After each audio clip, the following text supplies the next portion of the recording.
항상 기뻐하라. 쉬지 말고 기도하라. 범사에 감사하라. 이것이 그리스도 예수 안에서 너희를 향하신 하나님의 뜻이니라. 아멘. 여러분도 이미 다 잘 알고 있는 이 말씀이 복음을 분명하게 알기 전에는 오히려 두려운 말씀으로, 부담되는 말씀으로 그렇게 읽어진다는 것이 참 기가 막힌 일이죠. 항상 기뻐하라. 쉬지 말고 기도하라. 범사에 감사하라. 잘못 읽으면 계명처럼 들립니다. 그래서 나는 항상 기뻐하지 못하는데, 나는 무슨 일이든지 감사 이렇게 살지 못하는데, 나는 이따금 기도는 해도 쉬지 말고 기도는 못하는데, 그런데 뒤에 보니까 그것이 너희를 향한 하나님의 뜻이니라. 여기서 가슴이 더 덜컥 내려앉는, 그러면 나는 정말 하나님의 뜻대로 살지 못하는, 주님의 말씀에 의하면 하나님의 뜻대로 살지 않으면 천국에 못 간다고 또 그랬는데, 그러면 나는 천국 못 가겠네. 이제 이런 답답하고 두려운 말씀으로 이 말씀이 읽어집니다. 복음을 정확하게 알지 못할 때는. 성경에 하나님이 주신 말할 수 없는 놀라운 약속이 오히려 우리에게는 큰 마음의 짐처럼 느껴져서 죄책감을 갖게 만드는 일이 된다는 거죠. 근데 십자가의 복음이 뭡니까? 나는 죽고 예수로 사는 겁니다.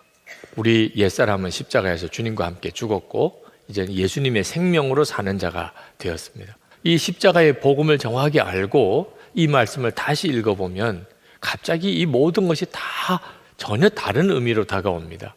이건 명령이나 계명이 아니고 약속이고 허락인 것입니다. 그러니까 항상 기뻐해도 된다. 언제나 기도해도 된다. 모든 일에 감사해도 된다. 라고 허락해 주신 것. 이 약속이 얼마나 놀라운 것인지 모릅니다. 예수 믿는 우리들이 세상을 이기는 힘이 바로 이 약속이기 때문입니다. 정확한 복음으로 여러분이 오늘 이 말씀을 붙잡게 되기 바랍니다. 부담스러웠던 말씀, 내가 이 말씀대로 살지 못했는데 그런 죄책감이 느껴지는 말씀이 아니고 너무나 놀라운 하나님의 약속이다. 이 사실이 믿어지고, 그리고 이 약속 때문에 여러분의 삶에 정말 놀라운 주의 기적이 일어나게 되기를 축복합니다. 첫 번째가 항상 기뻐해도 된다는 거예요. 이건 정말 믿어지지 않을 만큼 놀라운 약속입니다. 항상 기뻐해도 된다. 누가 도대체 그런 약속을, 그런 허락을 할 수 있겠어요? 항상 기뻐해도 돼. 누가 그렇게 말해줄 수 있겠어요?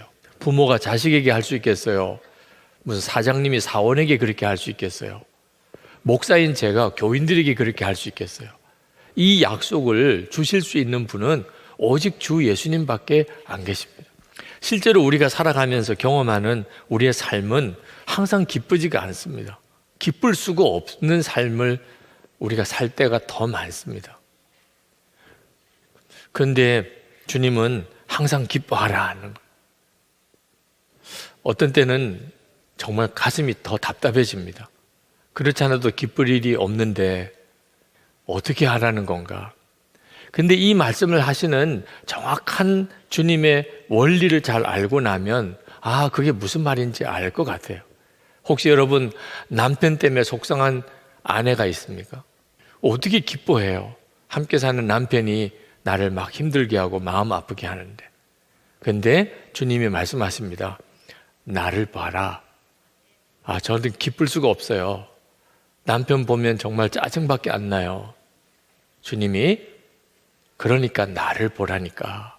나를 봐. 남편을 보면 짜증나는데 주님을 바라보면 기뻐요. 아니십니까? 네. 남편을 보면 기쁜데 주님을 보면 짜증나요? 아내를 향하여도 마음이 막 무너진 분도 똑같아요. 사람을 보면 좌절되고 속상한 일이 있을지라도 주님을 바라보면 마음이 기뻐요. 환경과 여건을 보면 기쁠 일이 하나도 없는데 그래도 나와 함께 계시는 주님을 바라보니까 기뻐요. 요셉이 그랬잖아요. 다윗이 그렇게 살았잖아요. 다니엘이 그렇게 살았잖아요. 그러니까 항상 기뻐하라는 것은 놀라운 허락인 것입니다. 내 형편과 처지는 기쁠 일이 전혀 없어. 주님이 말씀하십니다. 그래도 내가 너와 함께 하잖아. 그래, 너 기뻐할 수 있어. 기뻐해. 사람의 마음이 기쁨이 넘치면 그러면 지혜가 생깁니다. 어떤 일에 대해서 판단이 바르게 와요. 마음에 염려와 근심이 있으면 다 어리석은 판단을 하게 됩니다. 마음이 기쁘다는 것은 우리가 정상적으로 살아가는, 하나님이 정말 복을 주실 수 있게 살아가는데 매우 중요한 요소예요. 이 기쁨이 주님으로부터 오는 겁니다. 나는 죽고 예수로 사는 복음. 그 예수님이 내 안에 사세요. 내 생명이세요. 그 예수님이 기쁨의 근원이에요. 그래서 주 안에서 기뻐하라. 빌립보서 4장 4절에 주 안에서 기뻐하라고 한 겁니다. 예수님 안에 사는 성도는 이 세상 사는 동안 항상 기뻐할 수 있어요. 야고보서 1장 2절에 내 형제들아 너희가 여러 가지 시험을 당하거든 온전히 기쁘게 여기라. 이 말씀도 예수님 안에 거하는 삶을 전제하지 않으면 말이 안 되는 거예요. 여러 가지 시험을 만났는데 어떻게 온전히 기뻐할 수 있어요? 여러 가지 시험이 있는 중에도 그 시험보다도 훨씬 크신 주님, 그 주님이 나와 함께 계신 것을 정말 믿고 아는 사람에게는 오히려 시험들이 다 나에게 기쁨의 이유로 바뀌어버립니다. 우리 놀이동산 가면 그렇잖아요. 네. 놀이동산에 무슨 다 시설물 하나하나가 다 좀 스릴을 이렇게 맛보게 하잖아요. 어떤 놀이기구는 왜 돈 내고 타나 싶어요. 저 고생을. 악을 쓰면서 비명을 지르면서 돈을 왜 내고 타나 이런 생각도 들어요. 근데 다 돈 내고 줄 서서 타잖아요. 힘들고 어려운 일이라고 그래서 힘든 게 아니고 내 마음에 확실한 믿음을 주시는 주님이 안 계시니까, 그러니까 그 어려움이 몇 배로 어려워 보이는 겁니다. 근데 내 마음의 중심에 이 세상보다 훨씬 크신 주님이 계신 게 믿어지면, 그러면 내게 부딪히는 모든 일들이 야, 이번에도 또 주님이 얼마나 놀라운 일을 주시려고 하시나, 얼마나 귀한 복을 주시려고 또 하시나, 이런 생각이 든다니까요. 여러분, 우리 마음에 기쁨이 어떻게 그렇게 항상 있을 수 있지요? 내가 항상 주님을 생각하는 것과 똑같이 갑니다. 내가 어떤 문제를 만나든 그 순간에 주님이 생각나면, 그러면 그 문제 속에서도 기쁨을 얻게 돼요. 여러 가지 문제가 일어나도 내가 그때 주님을 바라보고 있으면 주님이 나와 함께 계시는 결정적인 증거입니다. 주님이 나와 함께 계셔도 내가 주를 주목하지 않으면 그러면 기쁨이 다 사라집니다. 주님이 우리에게 항상 기뻐하라고 말씀하신 것은 기뻐할 수 있기 때문에 그렇습니다. 주님이 함께 계시기 때문에. 문제가 해결되어야 기쁨이 오는 게 아닙니다. 두 번째는 어떤 문제, 언제든지 기도해도 된다. 이것도 엄청난 약속입니다. 기도해도 돼. 어떤 문제든지 기도해도 돼. 여러분, 오늘 이 시간에 하나님께서 여러분에게 너무나 좋은 것을 준비해 두셨다고 믿으세요? 얼굴 보면 알아요. 얼굴 보면 정말 믿음으로 주님께 나왔는지, 아니면 그저 간절한 소원으로 남의 집 아저씨한테 가서 제발 좀 한 번만 하여튼 좀 도와주세요, 이런 심정으로 오셨는지 얼굴 표정이 다르다니까요. 그러니까 언제든지 항상 기도해도 돼. 이 약속은 정말 황홀한 약속인 겁니다. 언제나 기도해도 돼. 무엇이든지 구해도 돼. 아우, 이런 거 기도해도 될까? 걱정하지 마. 언제든지 기도해도 돼. 뭘 기도해도 된다니까. 아우, 난 어제 이런 잘못을 저질렀는데 아유, 하나님이 내 기도도 들어주실까? 걱정하지 마. 언제든지 기도해도 된다니까. 이런 허락을 주신 거예요. 그걸 어떻게 그렇게 확신할 수 있죠? 아니, 주님이 정말 내 안에 오셨으니 내 기도를 안 들으실 수가 있겠어요? 아니, 주님이 지금 내 안에 오셨어요. 근데 지금 내가 드리는 기도를 주님이 나는 못 듣는다, 안 듣는다, 나는 정말 안 듣는다, 뭐 그렇게 하시겠어요? 그러려면 왜 오셨겠어요? 우리 안에 오셨으니 내 기도를 안 들으실 수가 없는 거예요. 그러니 항상 기도하라. 쉬지 말고 기도하라. 너 언제나 기도해도 돼. 나 언제나 듣고 있어. 주님은 우리가 뭘 기도해야 될지 모르는 문제까지도 내 안에서 대신 기도하고 계신 거예요. 로마서 8장 26절 27절에 보면 이와 같이 성령도 우리의 연약함을 도우시나니 우리는 마땅히 기도할 바를 알지 못하나 오직 성령이 말할 수 없는 탄식으로 우리를 위하여 친히 간구하시느니라. 마음을 살피시는 이가 성령의 생각을 아시나니 이는 성령이 하나님의 뜻대로 성도를 위하여 간구하심이니라. 그러니까 지금 우리 안에서 우리를 위해서 그렇게 기도하시는 주님이 계시니 기도를 해야 될까 말아야 될까 할 걱정을 왜 하시냐 말이에요. 이거 기도해도 되나? 하나님이 이 기도도 들어주실까? 그런 걱정이 왜 되냐 말이에요. 주님이 내 안에 계시다는 것을 알고 나면 하나님 앞에 기도할 수 있죠. 물론 무엇이 내게 유익한지는 잘 모르겠어서 어떻게 기도해야 될지 모를 수는 있을 수 있습니다. 그래도 걱정하실 이유가 없는 게 그냥 주여 하면 주님이 다 알아들으세요. 애가 울면 똥 싼 건지 배고픈 건지 잠 온다는 이야기인지 그 엄마는 알듯이 우리가 그냥 주여 하면 주님 다 들으세요. 빌립보서 2장 13절에 보면 너희 안에서 행하시는 이는 하나님이시니 우리 안에서 하나님이 행하신대요. 자기의 기쁘신 뜻을 위하여 너희에게 소원을 두고 행하게 하시나니. 그러니 우리 마음속에 어떤 소원이 생기는 것이 하나님의 역사, 우리 안에 역사하시는 하나님의 역사예요. 그러니 기도를 듣고 안 듣고 생각할 것도 없는 거죠. 이미 하나님이 역사하셔서 기도하게 하시는 것이니.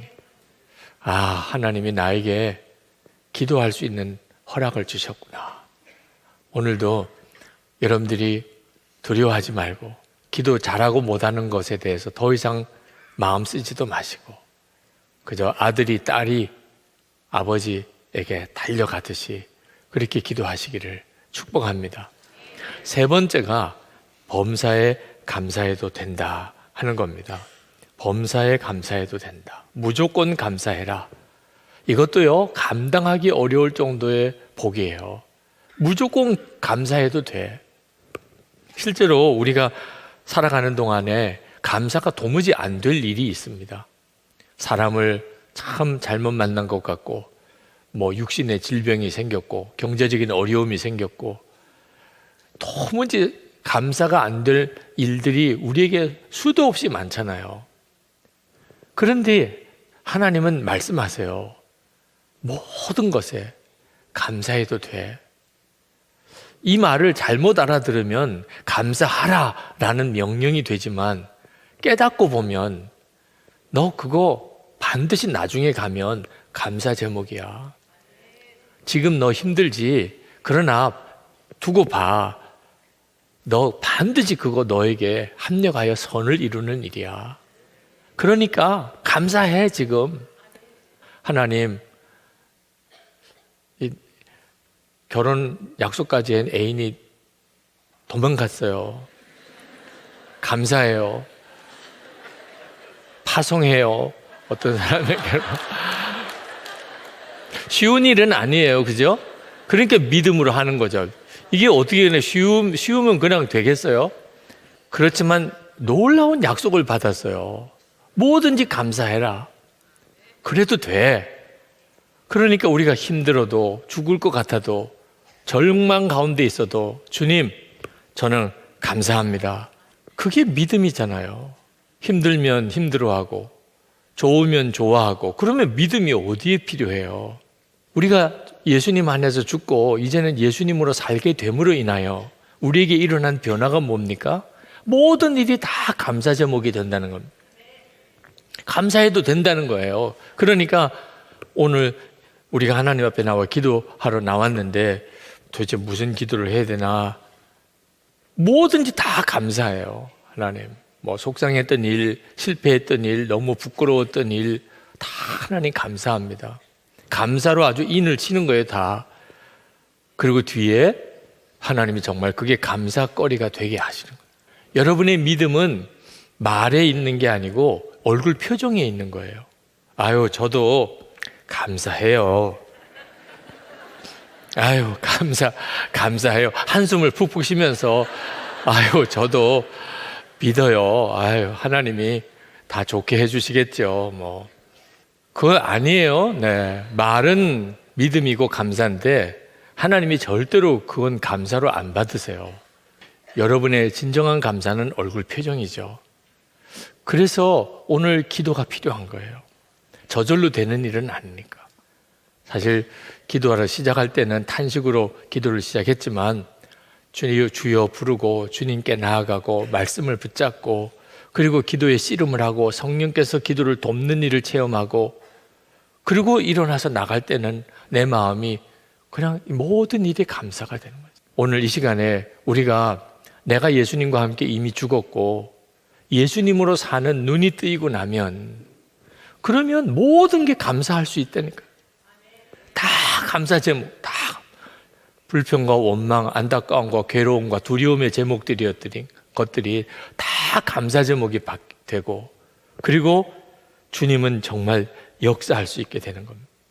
나는 죽고 예수로 사는 십자가 복음이 이렇게 중요한 거예요. 너희를 향한 하나님의 뜻이니라. 이게 그렇게 중요하니까 하나님이 우리를 향한 뜻이라고 말씀하신 겁니다. 확실한 거예요. 여기서 너희는 예수님 안에 있는 자를 말합니다. 나는 죽고 예수로 사는 사람, 그들을 향한 하나님의 뜻이라는 겁니다. 항상 기뻐해도 된다. 언제나 기도해도 된다. 모든 것에 다 감사해도 된다. 그런 허락을 우리가 받은 거예요. 이 믿음이 있는 사람에게는 문제는 더 이상 문제가 안 돼요. 우리의 삶이 어떤 삶을 살아가든지 더 이상 문제가 안 돼요. 그게 바로 예수 믿는 성도의 힘인 거죠. 하나님의 뜻이라고까지 말씀하신 것을 묵상하면서 아, 이것이 하나님의 사랑이구나. 항상 기뻐해도 돼. 너 언제나 기도해도 돼. 너 무슨 일이든지 감사해도 돼. 이보다도 더한 사랑이 어디 있어요? 그런 허락을 받고 사는 거예요. 이 하나님의 사랑이 실제로 내게 이렇게 느껴지게 될 때 그때 비로소 우리는 마귀가 우리를 사로잡으려고 다가올 때 사로잡히지 않습니다. 하나님의 사랑이 믿어지는 사람은 마귀가 어떻게 해보지를 못해요. 사람이 돈이나 권력이나 쾌락이나 술이나 이런 음란에 중독이 된 이유가 뭘까요? 멀쩡한 사람이 그래요. 다른 사람 가르치는 사람이 당신이 그래요. 아주 정말 능력 있게 말씀을 전하던 목사님이 그렇게 빠져요. 이게 도대체 어떻게 설명해야죠? 이유는 하나입니다. 안다고 안 넘어갈 수가 없어요. 돈, 무슨 권력, 음란, 무슨 뭐 세상적인 어떤 쾌락 다 알고 자녀들에게 하지 말라 그러고 후배들에게 하지 말라 그러고 자기는 해요. 이걸 뭐라고 설명해야죠? 그 마음의 중심에 진짜 참 사랑을 발견하지 못한 거예요. 그러니까 그런 것에 확 빠져들어가는 거예요. 진짜 하나님 그리고 그 사랑을 말로만 들은 것 가지고는 안 됩니다. 우리 아이들도 얼마나 듣기는 많이 들었어요. 진짜 하나님이 나를 사랑하시는구나. 하나님이 정말 살아계시구나. 나와 함께 계시구나. 이 사실에 대해서 눈이 뜨인 사람은 그러면 돈, 무슨 세상 권력, 세상 유혹, 쾌락, 음란 그게 우리들에게 어느 정도쯤의 어떤 유혹거리는 되지만 빠져들지 않아요. 바보가 아닌 다음에는 비교가 안 되게 너무나 좋은 게 있는데 하나님의 사랑, 진짜 하나님의 사랑. 나는 죽고 예수로 살고 정말 예수님이 내 안에 계시는 이 은혜에 눈이 뜨이는 것은 얼마나 중요한지 몰라요. 기쁨이 여기 있고 그리고 주님과 늘 교제하고 기도할 수 있고 모든 게 감사하면 유혹은 더 이상 유혹이 안 되는 겁니다. 그러므로 여러분 자신이 24시간 주님을 바라보면서 주님의 사랑을 정말 알아야 하고 또 하나 있습니다. 그런 공동체를 만들어야 됩니다. 정말 사랑을 나눌 수 있는 공동체. 예수님 안에서 주님의 사랑을 정말 같이 나눌 수 있는 그런 성도들의 공동체가 있어야 비로소 세상은 더 이상 나를 어떻게 못해요. 마귀가 나를 건드리지도 못해요. 너무 좋은 게 있으니까. 속회 공동체 정말 그렇게 만들어야 합니다. 주님 안에서 주님을 뜨겁게 사랑하는 사람, 그런 사람들과 연합해야 돼요. 근데 한 가지 조심할 것은 그런 사람이 내 주변에 생기기를 기다리면 안 됩니다. 그러면 평생 한 사람도 못 만나고 끝나요. 어떻게 해야 되죠? 여러분 옆에 있는 사람이 정말 주님을 사랑하고 주님 안에 거하는 사람이 되도록 여러분이 섬겨주어야 돼요. 그러면 어느 순간에 그 사람을 통해서 여러분이 엄청난 도움을 받게 됩니다. 더 이상 세상의 것들은 다 쓸데없는 것처럼도 보이고 하찮은 것처럼도 보이고 마귀가 유혹을 해오려고 해도 건드리지도 못해요. 너무 좋은 게 있으니까. 나에겐 주님의 사랑이 있고 그 주님의 사랑을 함께 나누는 성도들이 내 주변에 있다. 그러면 더 이상 세상에 무서울 게 없어지는 거예요. 오늘 이 밤에 하나님은 우리에게 참으로 놀라운 약속을 주셨어요. 붙잡으시기를 축복합니다. 여러분 것 되시기를 축복합니다. 하나님은 여러분을 사랑하세요. 그 사랑 가운데서 믿어지는 것이 어떤 상황에서도 나는 기쁠 수가 있구나. 무슨 기도든지 하나님께 드릴 수 있는 복을 받았구나. 모든 것은 다 감사로 인을 치면 되는 거구나. 할렐루야.